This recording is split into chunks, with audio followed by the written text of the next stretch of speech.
Welcome to Ayurveda and Spirituality with your host, Alakananda Ma, a renowned Ayurvedic expert and a graduate of a top London medical school.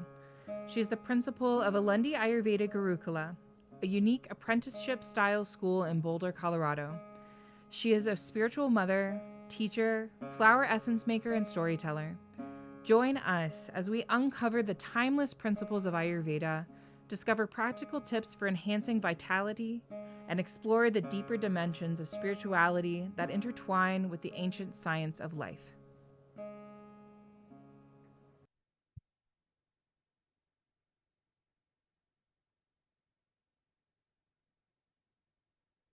All right. So, welcome everyone. Welcome to Satsang. Satsang is a meeting of hearts, a gathering of friends to inquire into the truth. Today, we are continuing our theme of making peace. We talked about making peace with the body and then making peace in our family. Expanding out one step more, how do we make peace with our ancestors? And specifically, in the context of America, a very different situation than if we were living in a Maasai or Chaga village or even a village in India. Because for most of human history and prehistory, we've worshipped our ancestors. We've relied on our ancestors. It was our ancestors that taught us how to live on this earth. It was from our ancestors that we learned how to feed, house, how to take care of ourselves and live in a sustainable way on our land. Due to our ancestors, we were born into a network of social and relational connections. From them, we learned how to act in relation to all the people we're connected with. Sadananda and I have sometimes said, we know how to write letters, but our parents didn't teach us how to write emails. I mean, do you say dear so and so, or do you say hello, or do you say hi? There isn't really a way to do it the way, at least we didn't learn that from our parents because there wasn't any email. We learned how to do all these things from our ancestors. It was thanks to our ancestors that we received a philosophy that situated us in a context. And from our ancestors, we received the myths that endowed our lives with meaning. So, because we got everything from our ancestors, we worshipped, honored, and respected our ancestors.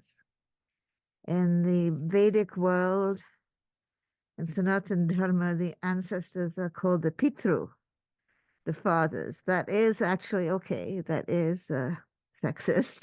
The Pitrus and Matrus, actually, the fathers and the mothers, the forefathers and the foremothers. And in the Vedic understanding, if we want to have the ancestors to guide us, we have to look after them.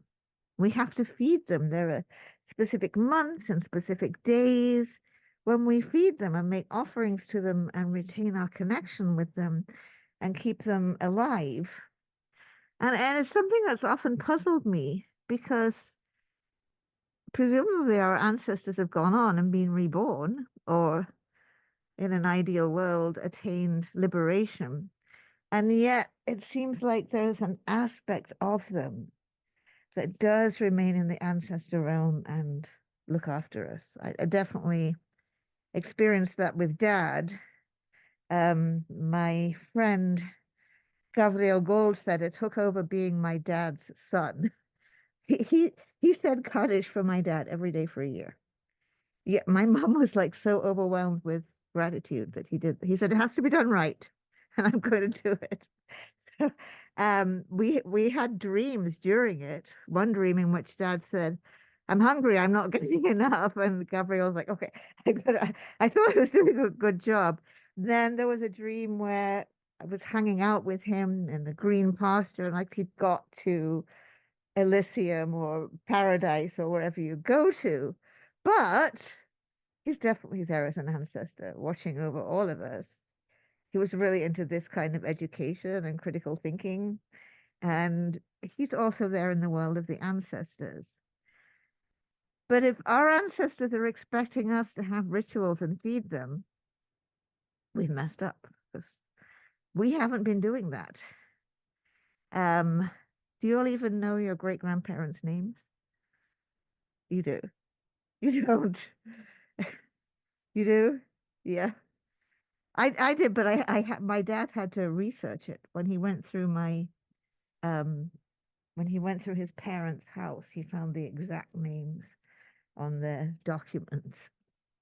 It had to be researched into, especially as the great grandparents. For generation upon generation, people have recited genealogies. You find them in the Bible. There's a genealogy for Jesus. There are long genealogies in the Torah because that's what situates us. It goes from Adam. People recite the genealogies. So we aren't working with our ancestors oftentimes, um, as opposed to if you were a Maasai person and you've lived on the land that your greats have lived on since time immemorial. It's something that breaks my heart when I see African migrants struggling across the Mediterranean, and I think their lives were so bad they left the graves of their ancestors. It had to be really bad there because these people are situated in a way that we could never imagine.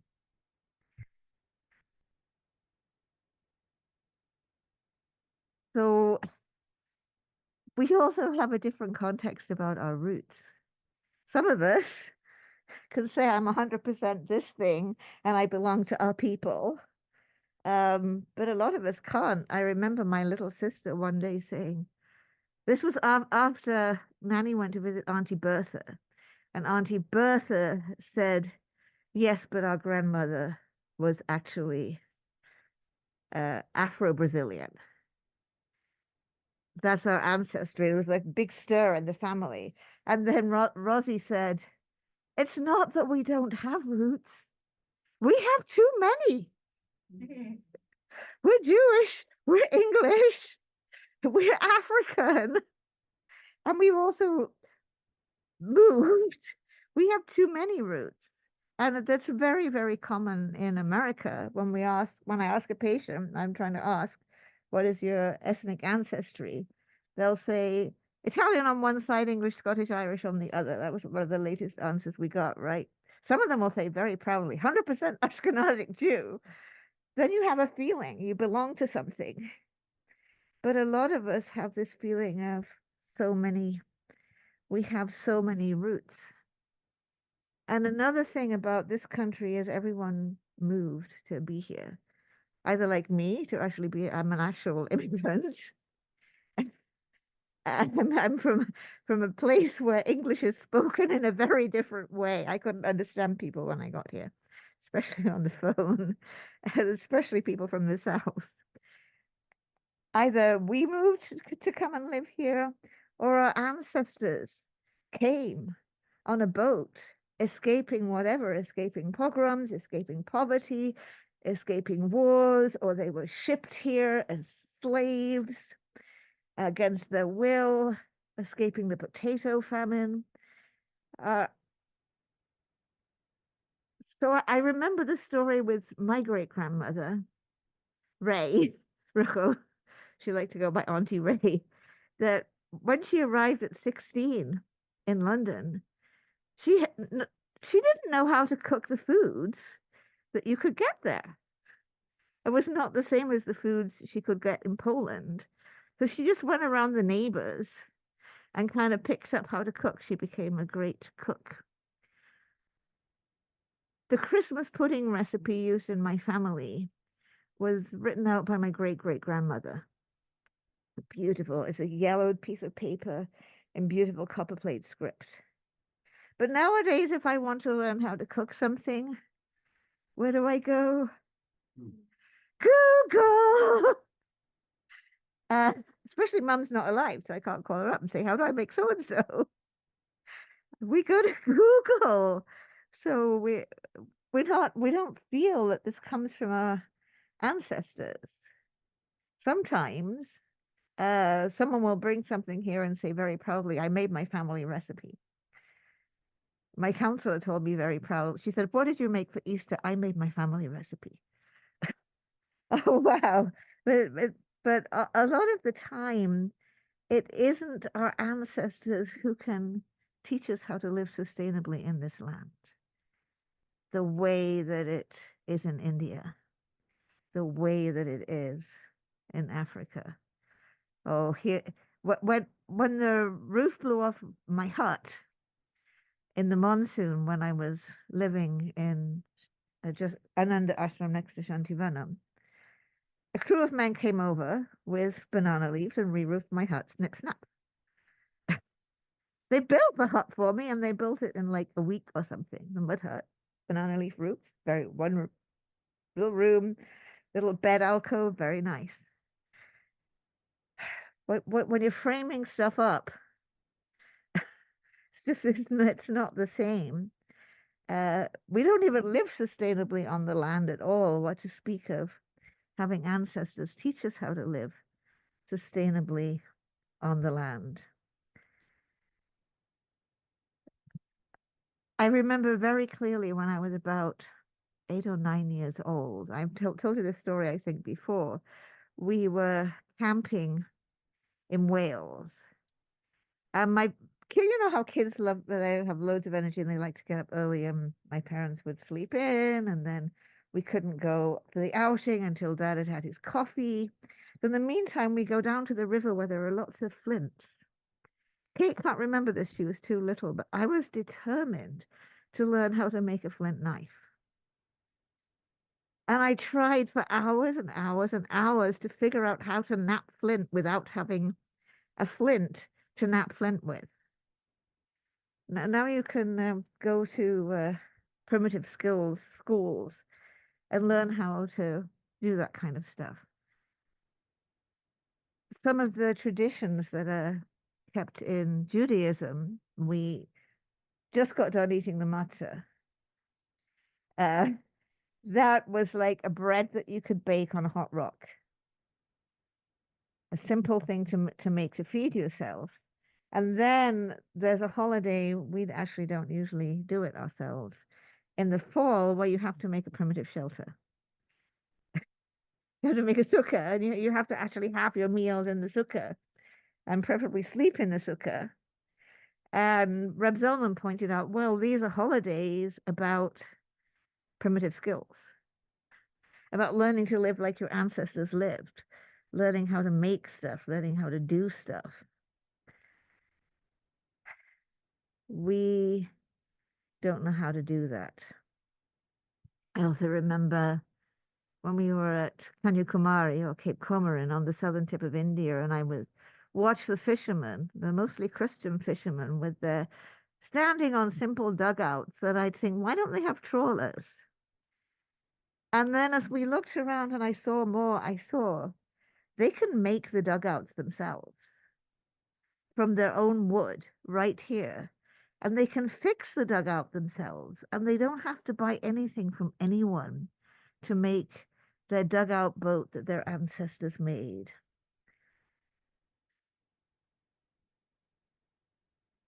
So we've lost that connection, both because we live somewhere where our ancestors never lived, unless some of us has Native American ancestry. We're living in such a different way, in such a different place, and we're no longer turning to our ancestors to teach us to live on this land in a sustainable way. One thing I think that does become important is to relate to the ancestral spirits of this land. So here in Boulder, to relate to the Cheyenne and the Arapaho, to to feel we have some kind of permission to live here on the land that was brutally taken from them. They did rename Settlers Park to, is it called People's Park? Now the People's Park, or I forgot the exact wording, but things are getting renamed. I've been trying to get, I was like so upset about Mount Evans being called Mount Evans after I found out that it's like calling it Mount Goebbels or something, because when Evans was the governor, he kind of like permitted the Sand Creek massacre.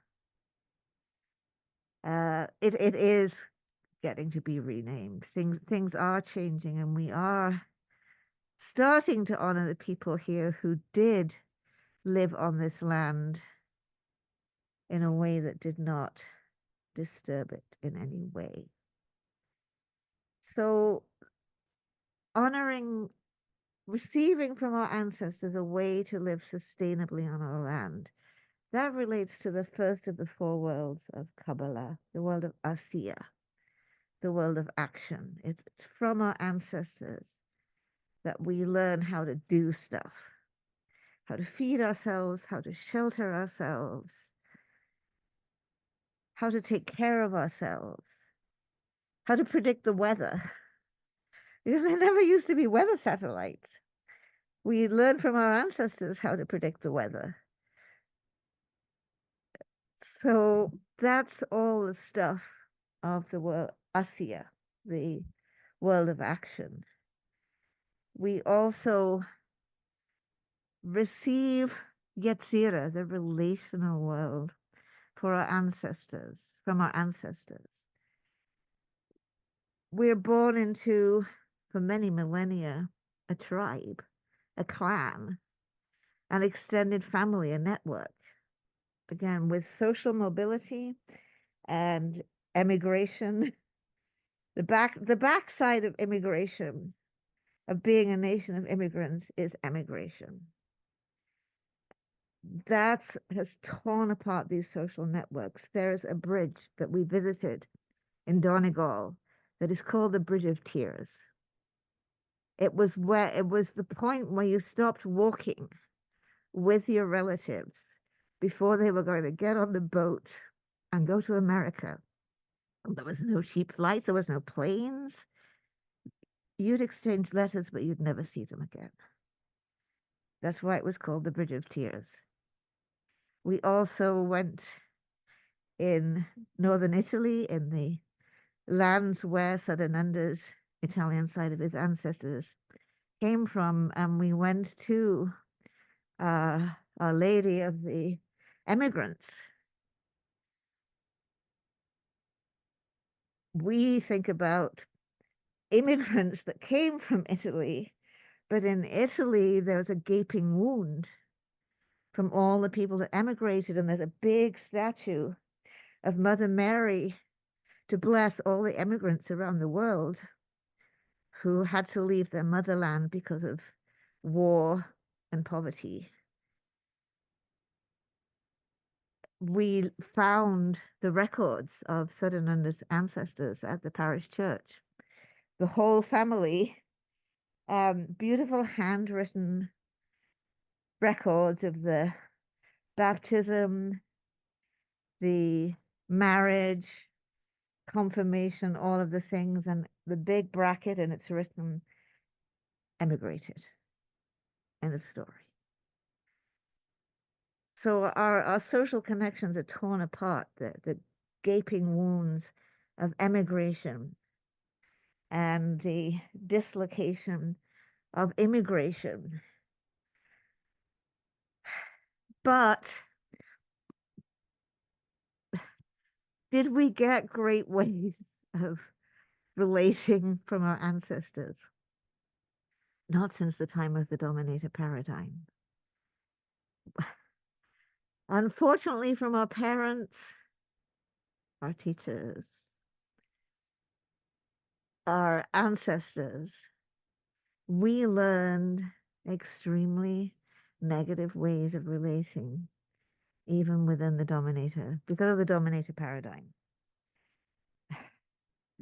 what we received from our ancestors in terms of how relationships should be is actually not something that we want to emulate by and large.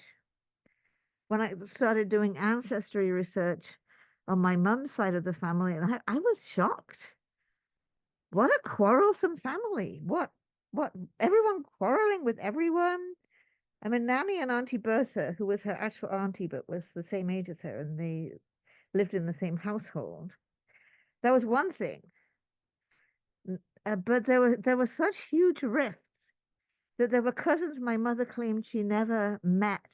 And I have a wedding photo of my mother at that wedding as a young woman and those cousins at that wedding. Just huge rifts and quarrels and family feuds. The way that women have been treated since the onset of the dominator paradigm, used and abused for generations, the way that children have been treated, controlled, hit, screamed at, called names, made to work and toil. This has gone on for generation upon generation. The way that men have been treated. We did a whole talk about that, how we have to keep on having wars in order to inculcate men into the dominator paradigm and have them not be their real selves, but be kind of terminators. We've talked about this. So at every level, we have learned from our ancestors ways to relate that we don't want to relate.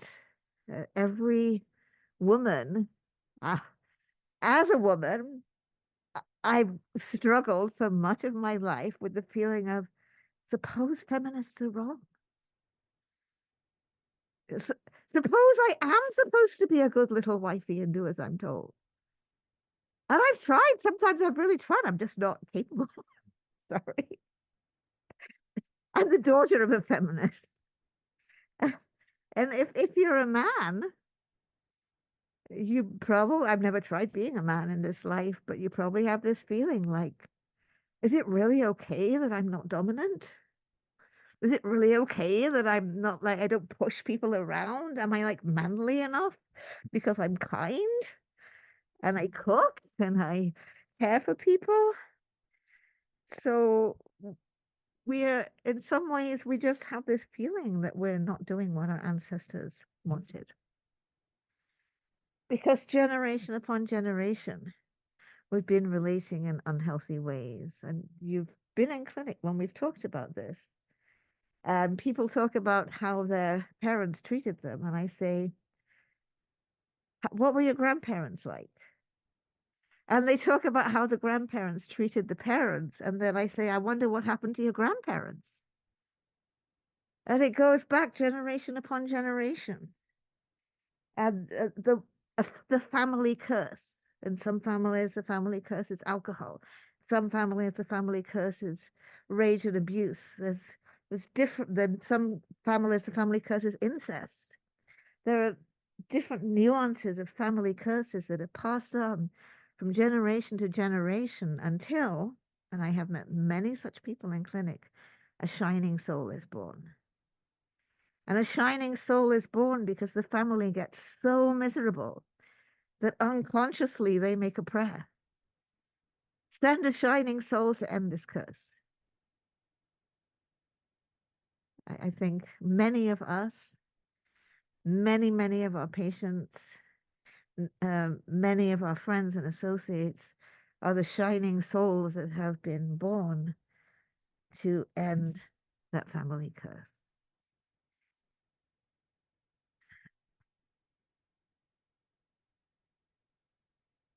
As part of this world of Yetzirah and relations, we also get a language from our ancestors. Many of us don't speak our actual ancestral language. My dad would get very annoyed if I picked up even one Yiddish word other than chutzpah, which cannot be translated, was passed on to me by my grandfather, and all the jokes There are like there's like a book full of chutzpah jokes, right? Other than that, he was like, "Where did you learn that word?" Ferdinando doesn't know how to speak Italian, and so on. But there's a language that is translated into every language that we learn, and that is the language of judgment and blame and criticism, the language of abuse, the language of denigration. And that even I grew up in the most wonderful family you could possibly imagine, but I once spent several hours making a list of ways I was spoken to, which was ways that really nice, really good people spoke to their kids in England in the 50s. You're too big for your boots. You'd argue the hind leg off of a donkey. Children should be seen and not heard. Uh, a whistling woman and a crowing hen is neither good for God nor man. All these things that are said to you, all these things that people say about each other. I can't even remember the number of times that anytime a woman was annoyed, she would say, "Man, I mean, X man just did an annoying thing, and all men are awful." So, hence we study NVC, hence we study nonviolent communications, and we strive for a revolution in consciousness so that we can learn to talk to each other in different ways than all the you statements and the blame and the judgment and the criticism and the quarrelsomeness. I love my family. We had so much fun. But there's also just an undercurrent of family rudeness. And if you hang out around Sadananda and me, you'll find that we are extremely polite to each other. I'm probably more polite to Sadananda than I am to anybody else. It's like that courtesy, that being really polite to each other. Uh, that that's the lube. That's the what's it called, DW40 or whatever. What makes the door not creak? That that's that lubricates the relationship when we can be courteous to each other.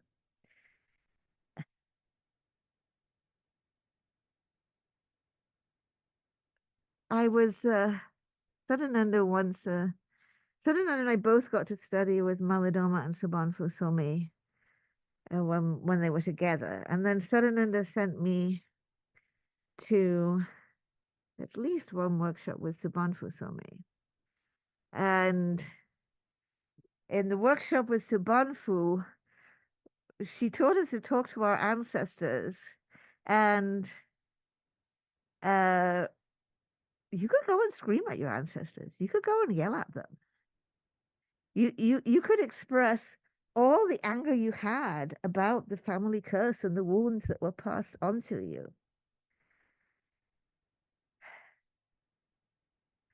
But at the same time, I think it's important to understand and forgive them. My great grandfather, Wolf Yona, he was a baker and a pastry cook.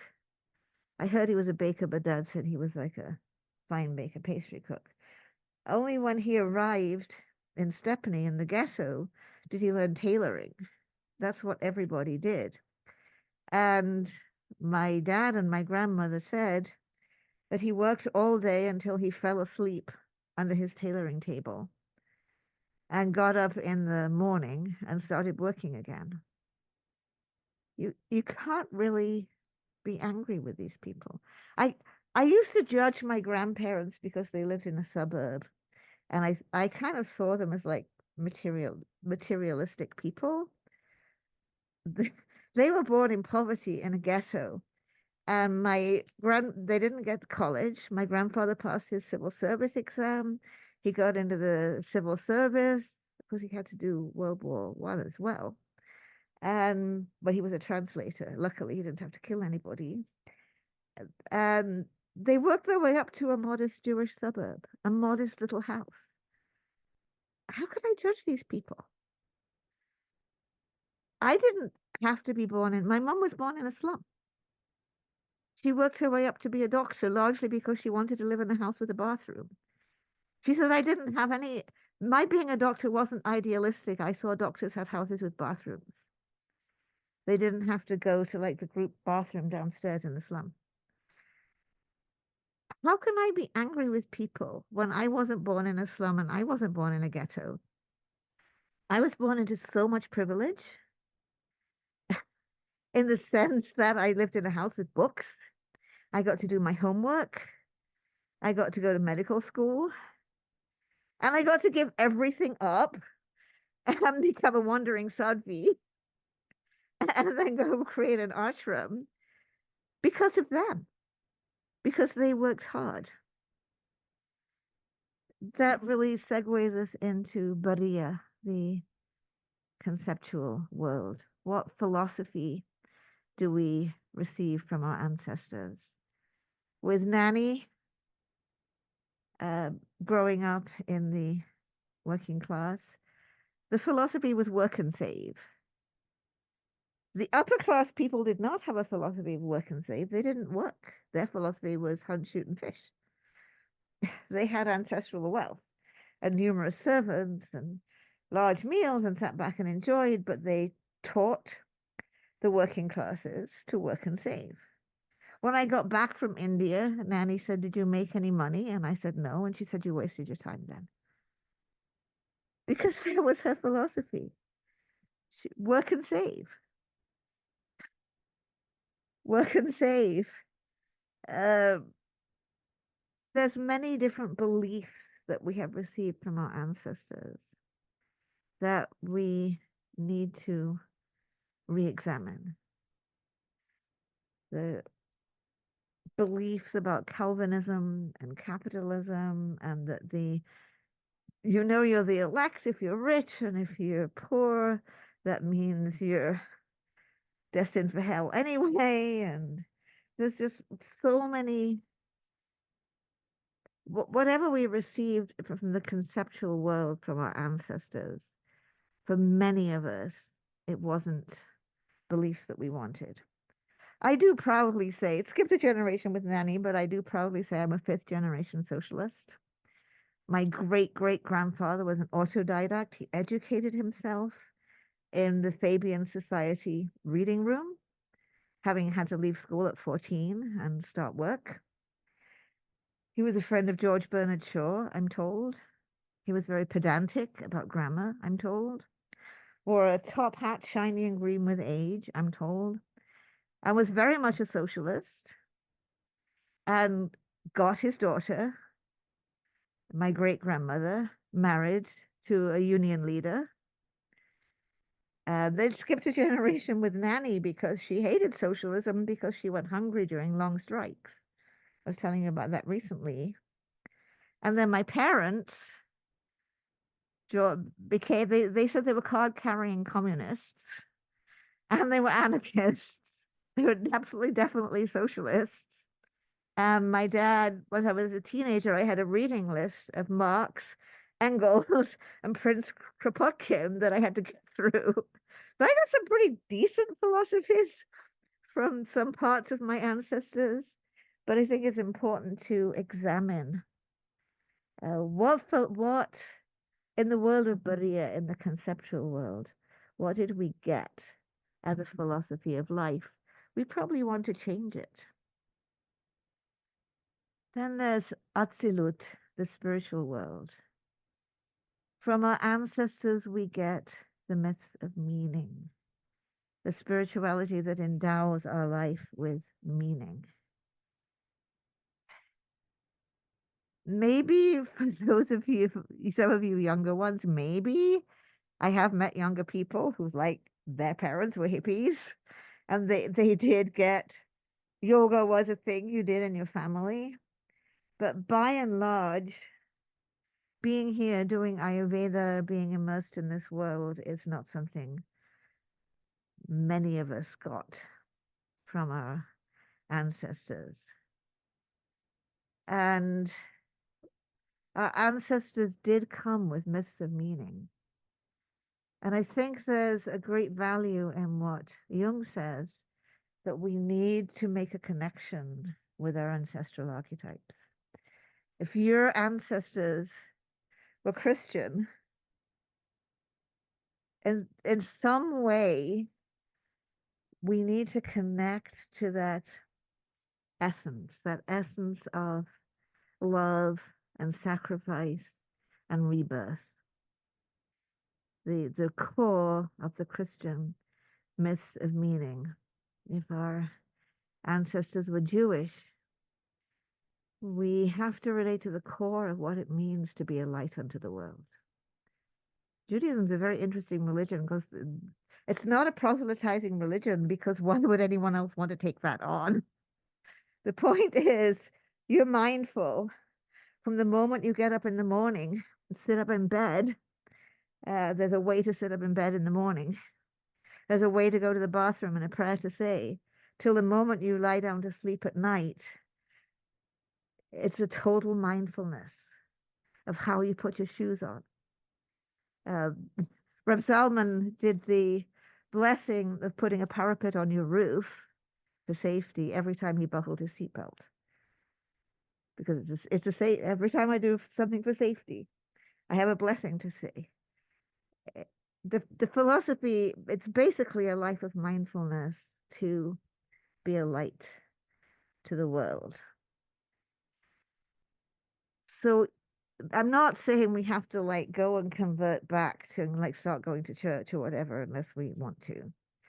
But I think we have to have it's helpful to have some relationship to the archetypes and myths of meaning that animated our ancestors.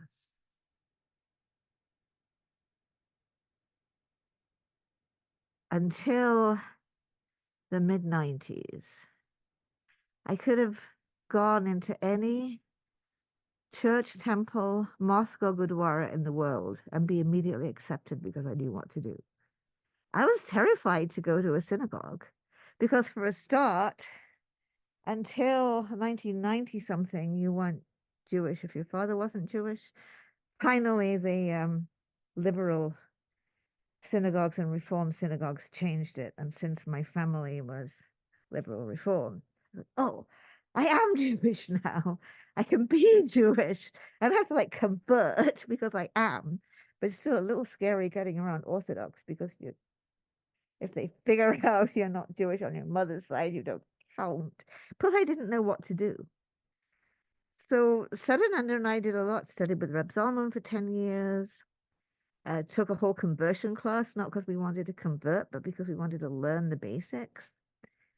And it just has been so nourishing to relate to what my great great grandfather, the rabbi, did. It's just been uh, fulfilling in a way it's hard to explain, to make some kind of connection with the traditions of our ancestors. Like I said, not that we have to convert or not be a yoga and Ayurveda person, not do Hinduism, but there's a great beauty in having some kind of relationship to the myths of meaning that animated our ancestors. There's this really funny story about Neem Karoli Baba. Uh, he uh, realized that a lot of the Westerners he thought were Christians. Actually, Ram Dass and most of the people that came with Ram Dass had never been Christian. They were Jews. So Neem Karoli Baba went through this thing of having them all wear crosses. So all these Jewish kids are going around wearing crosses. I mean, their moms would be furious. They were wearing crosses. Um, and told them to pray like Jesus. So eventually, like, okay, well, if we're supposed to pray like Jesus, there must be this like magic special thing we can get. How so? They asked Maharaji, Neem Karoli Baba, how did Christ pray? They think they're gonna get it, get this thing. How did Christ pray? There's a long silence, and then a tear starts to roll down Maharaja's cheek, and he says, Christ was full of love. He gave himself to be crucified out of love. They didn't get a magic mantra, but they got the real teaching. If your ancestors were Christian, even a long while back, relate to that archetype. Uh, Greater love hath no man than this, to lay down his life for his friends. You are my friends. That's the message. If your ancestors are Jewish, you don't have to take on that whole burden of the law, but we have to live as light to the world through mindfulness, daily mindfulness, um, caring for the small things. So, in coming to peace with our ancestors, we have different jobs in all the four worlds. In the world of action, to please our ancestors means let's start to relate to the earth as they did. They didn't have all this technology. It's not that long back before your ancestors had to light a candle that they made if they wanted light. It's not that long back that your ancestors had to plow a field to get food. They didn't have a supermarket. It's not that long back that your ancestors had to walk or get on a horse if they wanted to go somewhere. It's not really long back at all in us that you had to write a letter with a pen to communicate with someone.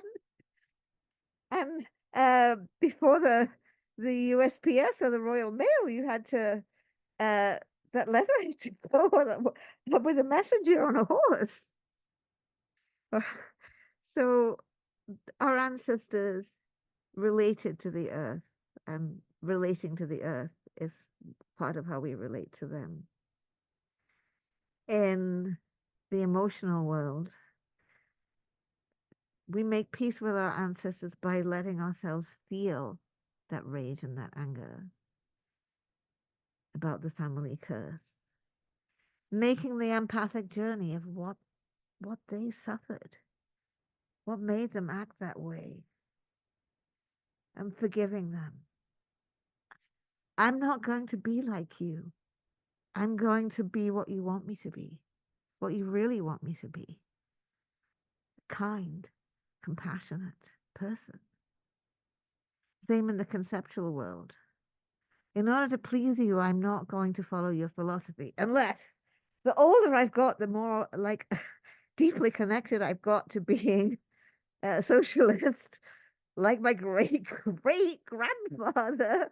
And if you can connect to some like great philosophy that you want to have that you got from your ancestors, that's great. But otherwise, you can honor them by forming your own philosophies and your own beliefs that feel healthy.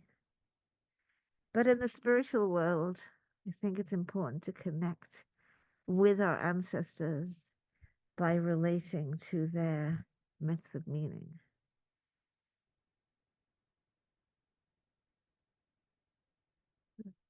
Is there any questions or comments before we wrap up?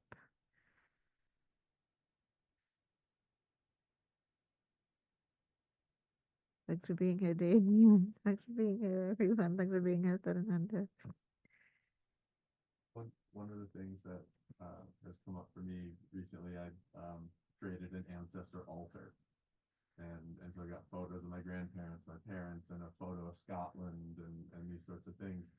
One of the photos that is on there is of myself as a small child, and it was this sort of light bulb moment, is recognizing that insofar as I am not that small child anymore, that small child is in the realm of ancestors now, and that there's that little kid has great wisdom for me, and I consult with him all the time, and so this sense of like being one's own ancestor has been really really powerful. So, because of probably, I'm not sure the recording could hear you. So David was saying how he's created an ancestor altar. I have one too.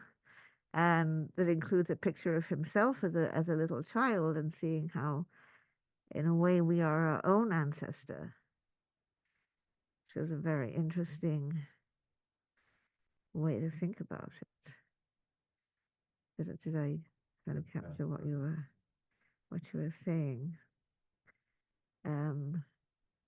My father, 100% Jewish, right? As much as anyone's 100%. Granny said there was a lot of rape, and that's why she said my great grandmother was blonde, and we got the blonde hair and the blue eyes. She said because of rape. But as 100% Jewish as people are, uh, he really got into connecting us to Celtic Christianity because Celtic Christianity, unlike other forms of Christianity, was British and related to the geography and the sacred spaces and connected back into the Celtic fairy faith and the land that we lived in then. And that's kind of similar to the journey you made, Sarananda, of connecting as a child to the Native American path and the dancing and making the regalia and the crafts and everything.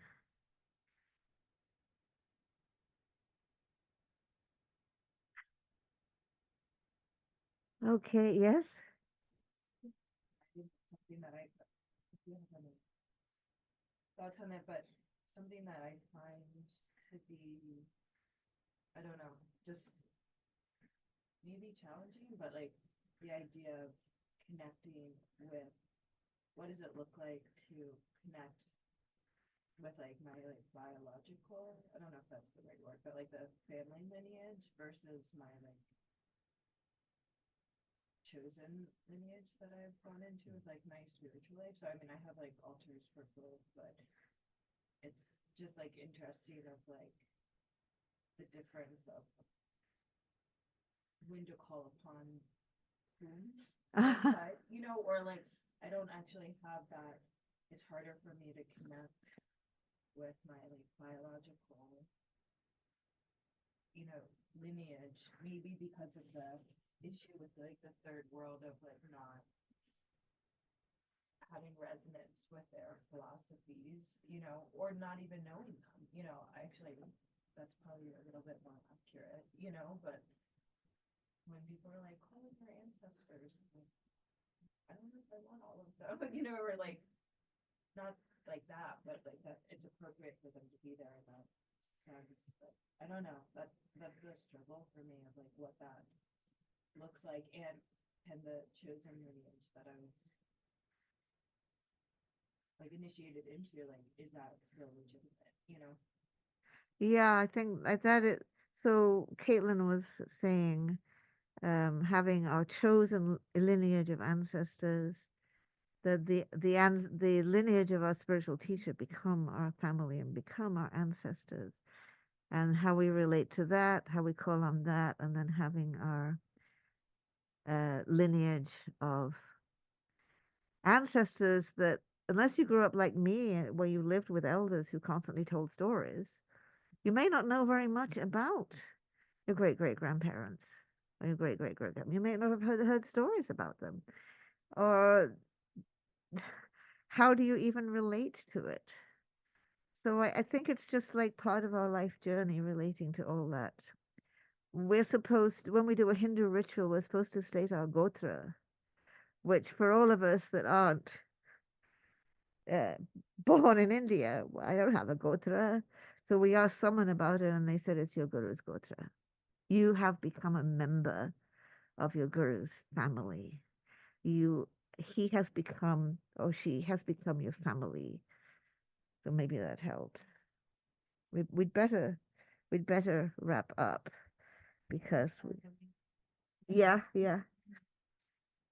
I do think that, many times I would meet like Jewish converts, and I always get nervous. Like I always tell them, like, don't forget also where you come from, because I do think that, at the end of the day, that is your blood, like where you came from, and Uh-huh. and like Ma was saying that many times, you don't know why they were the way that they were, or where they were, what was their base originally that caused them to be who they were. But at the end of the day, you do come from there, and there is an honor that needs to be given, and like never to be forgotten where you come from also.